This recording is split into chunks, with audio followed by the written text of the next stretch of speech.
Halo Bapak Ibu guru hebat, kali ini saya akan berbagi praktik baik mengenai mengoptimalkan peran peserta didik melalui pembelajaran berdiferensiasi dalam upaya pencegahan perundungan.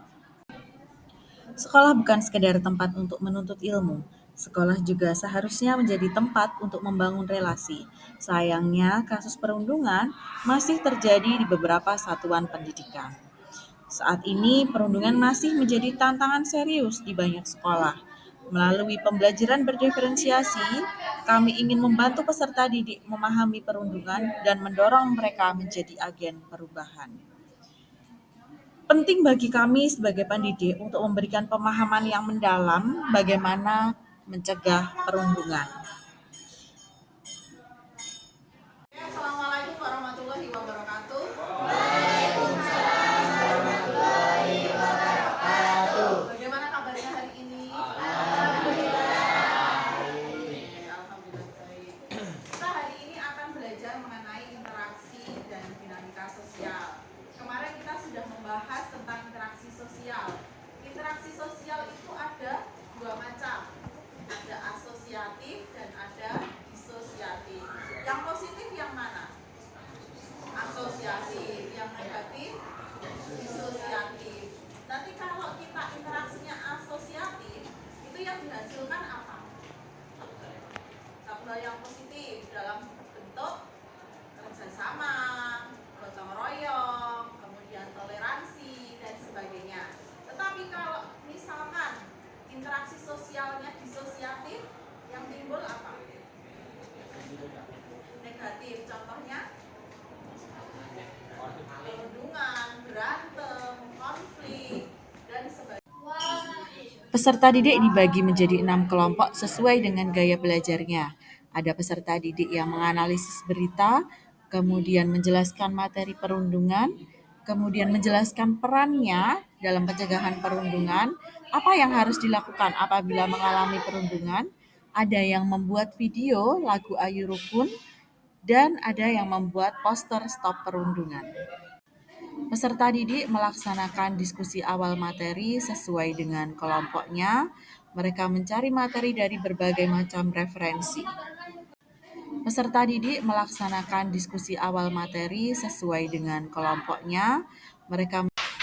Bagi peserta didik yang suka menggambar, mereka membuat poster stop perundungan ataupun pencegahan perundungan menggunakan aplikasi Canva. Dan bagi peserta didik yang membuat video Ayo Rukun, mereka bisa menggunakan aplikasi Capcut.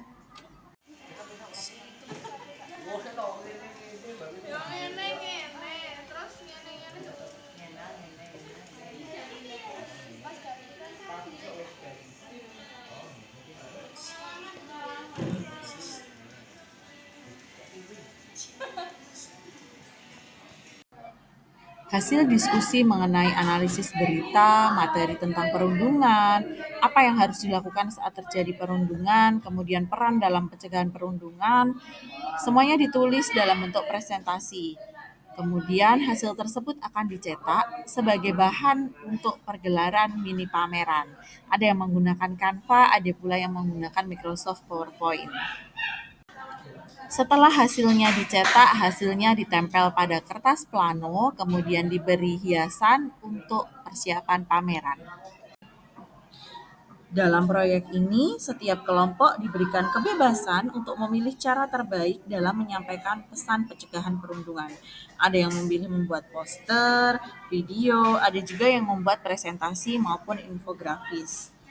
Peserta didik belajar untuk berkolaborasi dan menciptakan produk yang mempresentasikan pesan pencegahan perundungan.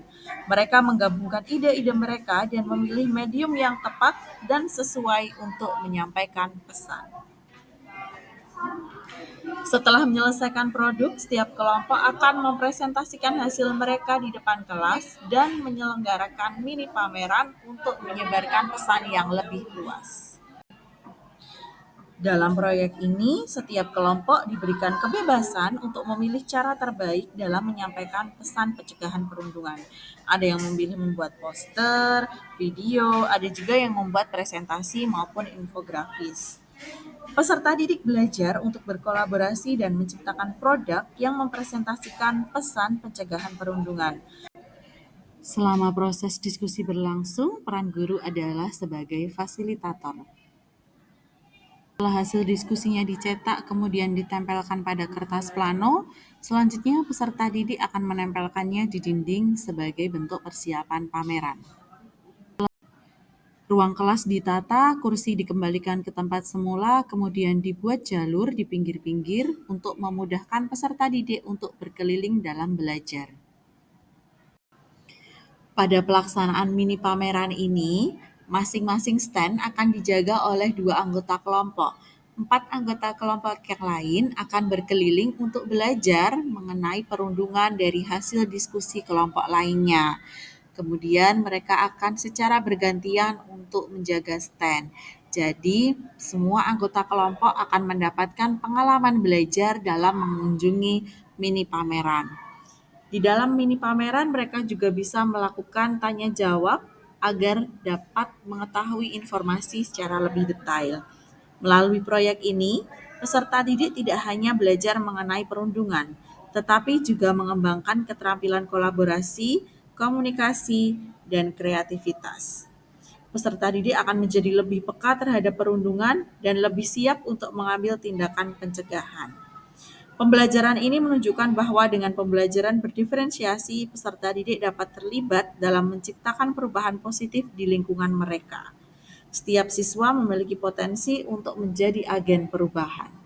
Terus ini bisa yang ini dipelajari sendiri soalnya banyak. Ya. Dan ada yang mau tanya nggak nih? Nggak ada.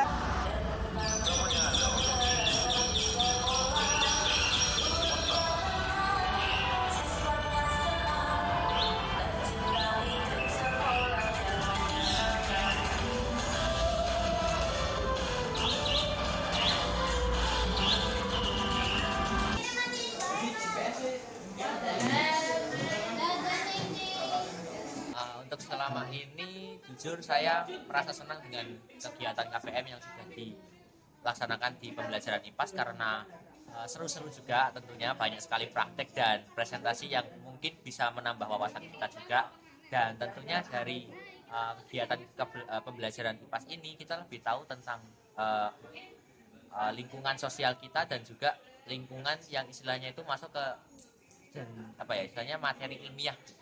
Jadi kalau dari saya sendiri cukup seru dan juga cukup keren. Oke, bagaimana menurut kamu KBM IPAS tentang perundungan kali ini? Oke, yuk. Menambah wawasan tentang. Jadi gimana menurut kamu tentang KBM IPAS tentang perundungan kali ini? Intinya hubungan tuh terbaik, jadi tidak boleh dilakukan. Oke. Pernah merundung tidak? Enggak. Pernah jadi korban perundungan? Enggak. Terima kasih.